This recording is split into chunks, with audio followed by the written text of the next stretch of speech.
हरि ओम. उद्भव क्षोभण देव श्रीगर्भ परमेश्वर करणं कारणं कर्ता विकर्ता गहनो गुहा. विष्णू सहस्रनाम श्लोक क्रमांक 54 आणि नाम आहे 373. उद्भव म्हणजे जगाच्या उत्पत्तीचे उपादान कारण. वृद्धी, जन्म, मूळ, उन्नती. भूत भावोद्भवकर विसर्ग कर्म संज्ञित. गीता 8. उद्भव, मद्भाव, तद्भाव हे सर्व शब्द भगवंत गीतेमध्ये अर्जुनाला समजावून सांगतात. भव म्हणजे प्रपंच, संसार, जग. प्रकृतीकडून भगवंत निर्माण करतात, पण त्यात ते लिप्त होत नाहीत.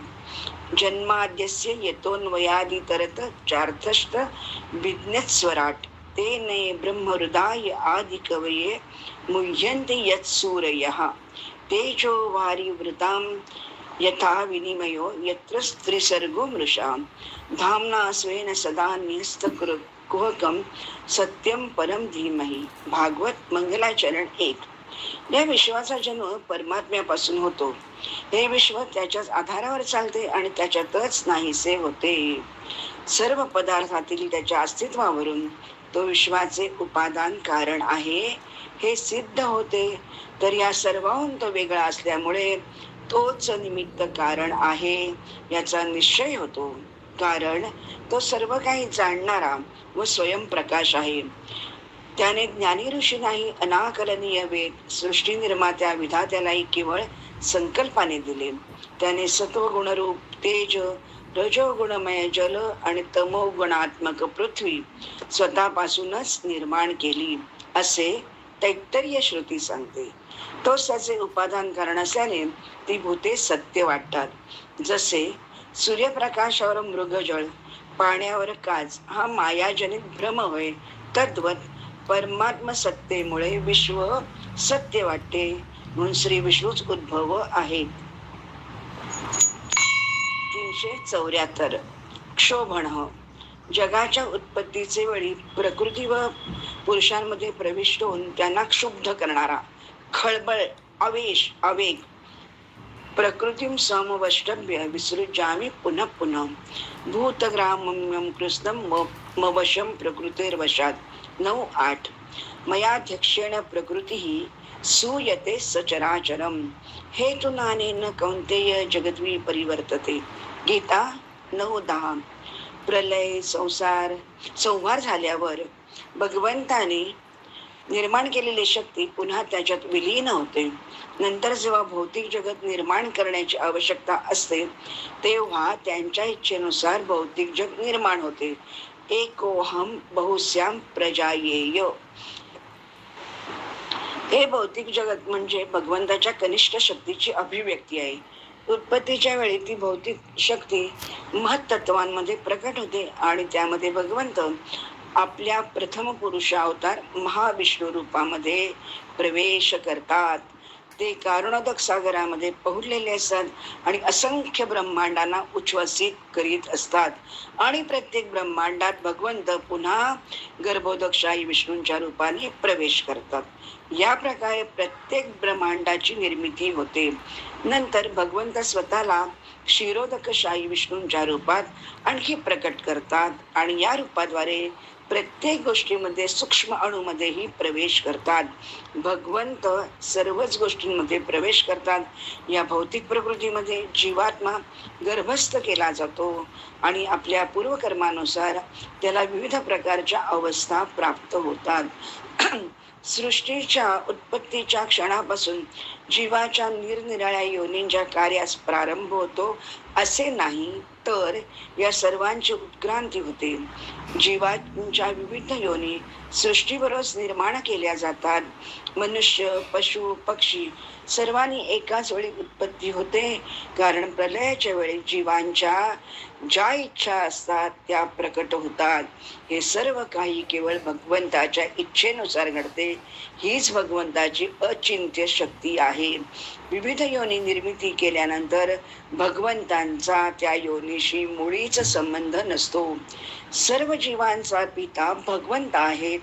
पुत्र प्राप्तीसाठी पिता मातेच्या गर्भामध्ये बीजरोपण करतो, तद्वत भगवंत हे केवळ दृष्टिक्षेपाने भौतिक प्रकृतीच्या गर्भात बीजारोपण करतात. केवळ त्यांच्या दृष्टिक्षेपाने भौतिक प्रकृती सक्रिय होते आणि सर्व काही त्वरित निर्माण होते. जसे सुगंधी फूल हे दूर असले तरी वास घेण्याची प्रक्रिया होते, तद्वतच आपल्या दृष्टिक्षेपाद्वारे ते सृष्टी निर्मिती करून तिला कार्यरत करतात. भगवंताच्या अध्यक्षतेविना भौतिक प्रकृती काहीही करू शकत नाही आणि हा संपूर्ण जगताचा क्रम आणि लय आहे असे श्री विष्णू क्षोभण आहेत. 375 देव अंतरात्मरूपाने प्रकाशित. जिकडे तिकडे शोधिसी कारे, फिरसी वेड्या परी, वसे तो देव तुझ्या अंतरी, वसे तो देव तुझ्या अंतरी. ईश्वर आसपास शोधण्यास आपण वणवण भटकतो, पण तो आपल्याच हृदयात आहे हे कळतच नाही. ईश्वर जळी स्थळी पाषाणी आहे, रीता ठाव नसे कोठे, पण त्यासाठी आपली श्रद्धा हवी. भजना वीण काळ घालवू नको रे, हरी भजना वीण काळ घालवू नको रे. अंतरीचा ज्ञान दिवा, अंतरीचा ज्ञान दिवा मालवू नको रे. हरी भजना वीण, हरी भजना वीण काळ घालवू नको रे. संत सोहिराबा आपले सर्व संत साक्षात्कारी होते. आम जनतेला त्यांनी भक्तीचा मार्ग दाखवला. देव म्हणजे प्रकाश, ज्ञान, विवेक, शाश्वत शांती, आनंद, पावित्र्य. देव हे सगुण रूप आहे. ज्याला जसा भावला दिसला त्यातून नाना रूपे तयार झाली. कोटी कोटी रूपे तुझी, कोटी सूर्य चंद्र तारे. कोटी कोटी रूपे तुझी, कोटी सूर्य चंद्र तारे. कुठे कुठे शोधू तुला, कुठे कुठे शोधू तुला, तुझे अनंत देवारे. मनुष्य शरीर हा देवारा मंदिर आहे व त्याच्या हृदयामध्ये भगवंत आत्मारूपाने वास करतो. जीव परमात्म्याचा अंश आहे. जीव देह धारण करतो तेव्हा तो जीवात्मा रूपाने राहतो. म्हणून जेव्हा जीवाशिवाचे मिलन होते तेव्हा पुनरपि जननम पुनरपि मरणमचा फेरा संपतो. ईश्वर सर्वभूतानां हृदयेषर्जुन तिष्ठति, भ्रामयन् सर्वभूतानि यंत्रारूढानि मायया. 1861 गीता. भगवान श्रीकृष्ण स्वतः अंतर्यामी परमात्म्याच्या रूपाने जीवांच्या हृदयात राहून जीवांना मार्गदर्शन करतात. अशा देवरूपी श्री विष्णूंना हृदयापासून वंदन. 376 श्रीगर्भ. जगद्रूपी श्री आपल्या हृदयात ठेवणारा गर्भ श्रीमंत. मम योनिर्महद् ब्रह्म तस्मिन् गर्भं दधाम्यहम्, संभव सर्वभूतानां ततो भवति भारत. सर्व योनिषु कौन्तेय मूर्तयः संभवन्ति याः, तासां ब्रह्म महद्योनिरहं बीजप्रद पिता. गीता 14:3-4. जरायुज, अंडज, स्वेदज, उद्भिज या 4 खाणी अर्थात 84 लक्ष योनी तर शरीर उत्पन्न होण्याची साधने आहेत आणि त्या सर्व योनींचे उत्पत्ती स्थान महर्ब्रह्म अर्थात मूळ प्रकृती आहे. त्या मूळ प्रकृतीमध्ये जीवरूपी बीज स्थापन करणारा पिता भगवंत आहेत. नानाविध शरीरात भगवंत आपले चेतन अंशरूपी बीज स्थापन करतात. यावरून सिद्ध होते की प्रत्येक प्राण्यामध्ये स्थित असलेलं एकच परमात्मा विद्यमान आहे. प्रलयकालीन ब्रह्मदेव निद्रिस्त होतात तेव्हा भगवंत मत्स्यरूप धारण करून सप्तर्षी व राजा सत्यव्रताला सर्व प्राण्यांची सूक्ष्म शरीरे, बीजे, धान्य घेऊन नौकेत बसायला सांगतात व यथावकाश पुन्हा एकोहम बहुस्याम प्रजायेय सृष्टी निर्मितीचे कार्य सुरू होते. म्हणूनच श्री विष्णू श्री गर्भ आहेत. 377 परमेश्वर सर्वश्रेष्ठ नियंता सगुण ब्रह्म सर्वशक्तिमान सूत्रधार संचालक परम ईश्वर एवमेतदथात्यत्तम आत्मानं परमेश्वर द्रष्टुमिच्छामि ते रूपम ऐश्वरम पुरुषोत्तमम. गीता 11:3. मी संपूर्ण प्राण्यांचा आणि संपूर्ण लोकांचा महान ईश्वर आहे. भूतानापीश्वरोऽप्यं सर्वलोक महेश्वरम 5:29. पुंसः परमेश्वरस्य केचिदंशाः केचित् कलाः विभूतयश्च. भागवत 1:3-28. सर्वाभूती परमेश्वर तो सर्वत्र चराचरात व्यापून आहे. तो अनादि, अक्षर, अनंत, अव्यक्त, अच्युत, अव्यय, निर्गुण, निराकार, निरुपाधिक, शाश्वत, एकमेवाद्वितीय परमात्मा म्हणून तो परमेश्वर आहे. समम सर्वेषु भूतेषु तिष्ठन्तं परमेश्वरम समम पश्यनि सर्वत्र समवस्थितम ईश्वरम. गीता 13:27 आणि 28. अशा परमेश्वर श्री विष्णूंना नमस्कार. 378 करणम. संसाराच्या उत्पत्तीचे मुख्य साधन अधिष्ठानम तथा कर्ता करणम च पृथक विधाम. 18:14 करणम कर्म करते ते त्रिविध कर्म संग्रह. गीता 18:18. मनुष्याच्या पूर्व सुकृतानुसार भगवंत त्याला विभिन्न योग्यता प्राप्त करून देतो. जसे कोणी विद्वान, दानी, कष्टाळू, भाविक, आळशी, बलाढ्य, धनवान, दानशूर, कर्तृत्ववान, एखाद्या विषयात विशिष्ट प्रावीण्य, हे सर्व गुण इंद्रियांद्वारा हृदयस्थ आत्मा करायला लावतो. अधिष्ठान म्हणजे भगवंताचे वास्तव्य. अनुमोदन कर्ता, करण, क्रिया, दैव, अधिष्ठान हे 5 हेतू सांगितले आहेत.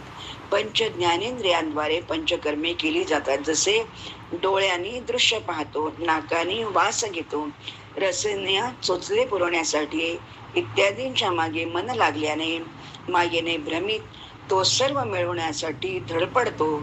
आपल्या अपुऱ्या इच्छा पूर्ण करण्यासाठी, भोग घेण्यासाठी जगप्रलयानंतरही भगवंताच्या एक ओम बहुस्याम या संकल्पाधिष्ठानामुळे करणमुळे जीवात्मा परत जन्म घेतो. असे करण श्री विष्णूच आपल्याला ज्ञान देतात. म्हणूनच आपण यथायोग्य वेळी हळूहळू का होईना आपण आता या चक्रातून बाहेर पडण्यासाठी कुठल्याही प्रकारचे भोग, इच्छा आणि वासना ठेवता कामा नाहीये.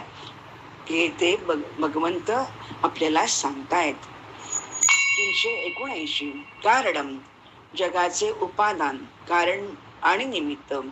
कारण यथोक्तम भगवान पराशरेण अपि मन एव मनुष्याणां कारणं बंध मोक्षयोः बंधाय विषयासंगी मुक्तये निर्विषयम मनः. विष्णू पुराण 6:7-28. मनुष्याचे मन हे सच्या बंध मोक्षाचे कारण आहे. माया प्रकृतीत संसारात विषय वासनात अडकणे बंध होय. संसार विच्छेद भगवंताशी सन्मुखता म्हणजे मोक्ष होय. निमित्त, सबब, कारण हे मनुष्याचे उपादान कारण आहेत. संपूर्ण सृष्टीची रचना करणारे एक परमात्माच आहेत. तेच या संसाराचे आश्रय आणि प्रकाशक आहेत. मनुष्य अज्ञानाने सांसारिक पदार्थात सुख पाहून संसाराकडे आकर्षित होतो आणि संसाराचे निर्माते परमात्म्याला विसरून जातो. ज्याचा कोणी आदी नाही, परंतु तो सर्वांचा आदी आहे. त्या आदिपुरुष परमात्म्याचाच आश्रय आधार घेतला पाहिजे. परमात्म्याशिवाय इतर कोणाचाही आश्रय टिकणारा नाही, तर तो आश्रय घेणाऱ्याचाच पतन करणारा आहे. असे श्री विष्णूच कारणम आहेत. 380 कर्ता सर्व प्रकारे स्वतंत्र स्वायत्त अधिकारी विधाता ईश्वर मालक अधिष्ठानं तथा कर्ता तत्र एवं सति कर्तारम् आत्मानं ज्ञानं कर्म कर्तेति कर्ता सात्विक कर्ता राजस कर्ता तामस उच्यते. गीता 18 तस्य कर्तारमपि मां विद्य कर्तारमव्ययम्. गीता 4:13 तूच करता आणि करविता शरण तुला भगवंता मेरे शरण तुला भगवंता.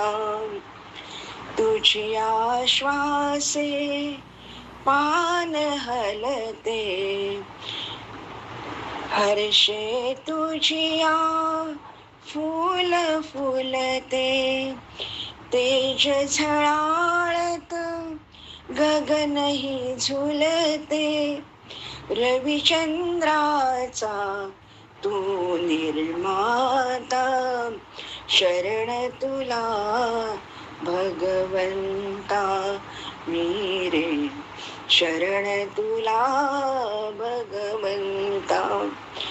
देऊळ तुझी तूच मूर्ती तूच आरती पूजा भक्ती तूच असता माझी पूर्ती. मागायाचे काय अनंता शरण तुला भगवंता मेरे शरण तुला भगवंता. सृष्टी निर्मितीसाठी ब्रह्मदेवाला तप करण्यास सांगितले. तेव्हा भगवंत म्हणाले, मी तपानेच या सृष्टीची उत्पत्ती करतो, तपानेच मी तिचे धारण पोषण करतो आणि पुन्हा तपानेच या सृष्टीला विलीन करतो. तप ही माझी एक सर्वश्रेष्ठ शक्ती आहे. ब्रह्मदेव म्हणाले, आपण माझ्यावर अशी कृपा करावी, मी तत्परतेने आपल्या आज्ञेचे पालन करू शकेन आणि सृष्टीची रचना करतेवेळी माझ्या कर्तेपणाच्या अभिमानाने मी बांधला जाणार नाही, म्हणजे मला कर्माचा लेश लागणार नाही. नाहम करता हरिही करता तत्पूजा कर्मचाखिलम तथापि मत करता पूजा तत्प्रसादेन नान्यता. असे सृष्टी निर्माते ब्रह्मदेवही परमात्म्यालाच करता मानतात. हा उपदेश केला आहे. अवघी सृष्टी जो करता तो ते सृष्टीहुनी परता, तेथे संशयाची वार्ता काढूची नाहीये. दासबोध 8:1-34. मग मी पामराने मी अहंकार करणे किती चुकीचे वेडगळपणाचे आहे हे कळते. असे श्री विष्णूच करता आहेत. 381 विकर्ता निरनिराळ्या भुवनांची विशिष्ट रचना करणारा भुवनेश्वर, भुवनांचा निर्माता, चतुर्दश जगत प्रभू, भूभुवादी सप्तऊर्ध्वलोक आणि अतल वितलादी सप्त पाताल लोक या 14 भुवनांचा स्वामी, चतुर्दश इंद्र वरद, चतुर्दश मनु प्रभू, चतुर्दशादी विद्याढ्य, चतुर्दश जगत प्रभू, 14 इंद्रांचा वर देणारा, 14 इंद्रांना वर प्रदान करणारा, 14 मनूंचा स्वामी, 14 विद्या, 14 भुवनांचा स्वामी, निर्माता, पालन करता. भक्ती सुधा 331-334. 14 भुवने जयाची ये पोटी, तोची आम्ही कंठी साठविला. सार्थ तुकाराम गाथा 138. 14 भुवनांचा जो जन्मदाता आहे तो आमच्या कंठात नांदत आहे. कृष्णम स्वयं विगणितम अंडपतीम परेशम, साक्षात खंडम अतिदेवम अतिवलीलम. गोलकखंड 2:7. साक्षात भगवान श्रीकृष्ण हे अगणित ब्रह्मांडांचे स्वामी परमेश्वर अखंड स्वरूप तथा देवातीत आहेत. त्यांच्या लीला अत्यंत अनिर्वचनीय आहेत. त्यांच्या कृपेविना कुठलीही कार्यसिद्धी होऊ शकत नाही. अशा विकर्ता श्री विष्णूंचे गुण गाऊ. 382 गहन समजून न येणारा कठीण खोल गर्द सघन घोर गूढ अनवट अकर्मण्यस्य बोधव्यम गहना कर्मणो गतीही. गीता 4:17. कोणते कर्म मुक्त करणारे आहे आणि कोणते कर्म बंधनकारक आहे याचा निर्णय करणे फार कठीण आहे. आपण म्हणतोच ना, ब्रह्मदेवालाही कर्मगती कळणे कठीण आहे. गहना कर्मणो गती. कर्म अकर्म आणि विकर्म म्हणजे काय याचे यथार्थ तत्व जाणून घेण्यासाठी मोठे मोठे प्रकांड पंडित देखील स्वतःला असमर्थ असल्याचे समजतात. अर्जुनाला हे तत्व न समजल्यामुळेच ते आपल्या युद्धरूपी कर्तव्य कर्माला घोर कर्म समजत आहेत. म्हणून कर्माची गती फार गहन आहे. आपल्या प्रारब्धानुसार भोग हे भोगावेच लागतात. प्रारंभी ते प्रेयस तर कधी ते श्रेयस वाटतात. स्वधर्माचरण केल्याने मनुष्य अंतिम मोक्ष पावतो. विमोह त्यागुण कर्मफलांचा सिद्ध होई पार्था. कर्तव्याने घडतो माणूस जाणून पुरुषार्था. भगवंताच्या भौतिक लीलांमध्ये गहन आध्यात्मिक अर्थ भरलेला आहे. भागवतात सृष्टीची संपूर्ण विकास प्रक्रिया व त्या प्रक्रियेस गती देणाऱ्या परमात्मा शक्तीचे दर्शन घडवले आहे. ग्रंथाच्या पूर्वार्धात सृष्टीचा क्रमिक विकास, उत्तरार्धात श्रीकृष्ण लीलेद्वारे व्यक्तीच्या आध्यात्मिक विकासाचे वर्णन प्रतिकात्मक शैलीत केले आहे. भागवतातील वर्णनानुसार श्रीकृष्ण लीलेतील मुख्य प्रसंगाचा आध्यात्मिक संदेश ओळखण्याचा येथे प्रयत्न करण्यात आले आहे. भक्तवत्सल भगवंत आपल्या प्रेमळ भक्तांना हा गहन अर्थ अनेक लीलातून प्रकट करतात. जन्मकर्मचे मे दिव्यमेवं यो वेत्ति तत्वतः. गीता 4:9. ज्ञान, जिज्ञासा, वैराग्य याने मनुष्याची जन्म मरणातून तत्वतः मुक्ती व्हावी यासाठी जन्माद्यस्य यतोन्वयादितरत चार्थेष्वभिज्ञस्वराट तेन ब्रह्महृदाय आदि कवये मुह्यन्ति यत्सूरयः. भागवत मंगलाचरण 1:1. अशा या गहन पण प्रेमळ श्री विष्णूंना त्यांच्याच कृपेने जाणून घेण्याचा प्रयत्न करू. 383. गुह. गुह म्हणजे योगमायेने आपल्या स्वरूपात जागणारा अप्रकाशित अप्रकट योगी. शब्द ब्रह्मसमुद्रस्य सिद्ध सारस्वतो गुह. सनत कुमारो भगवान मोक्ष भोग मोक्ष फलप्रद. प्रज्ञा विवर्धन स्तोत्र 3. अशी अमोघ शक्ती जी प्रत्यक्ष शिव देखील पराजित करू शकले नाहीत. दैवी हेशा गुणमयी मम माया दुरत्या मामेव ये प्रपद्यन्ते माया मेताम तरन्ति ते. गीता 7:14. माया मा ठगिनी हम जानी, कबीर म्हणाला. देवकी माता व कौसल्य मातेला आपले चतुर्भुज दाखवून परत योगमायेने बालरूपात प्रकट केले व मायेबरोबर अदला बदल करून गोकुळ मथुरेत प्रवेश केला. ब्रह्मदेव, इंद्र, गोवर्धन रूपी भगवान, समुद्र मंथनातील मोहिनी रूप विश्व, मार्कंडेय ऋषींना मायेचे दर्शन, तसे सर्व कार्यपूर्तीनंतर भगवत धामात प्रवेश करताना आपल्या मायेने झाकल्याने ब्रह्मदेव शिवानाही न दिसणे अशा गुह विष्णूंच्याच कृपेने मायेतून तरुण जाऊ. अशा प्रकारे श्लोक क्रमांक 54 आणि नामे 383 येथे संपन्न झाली. हरिओम.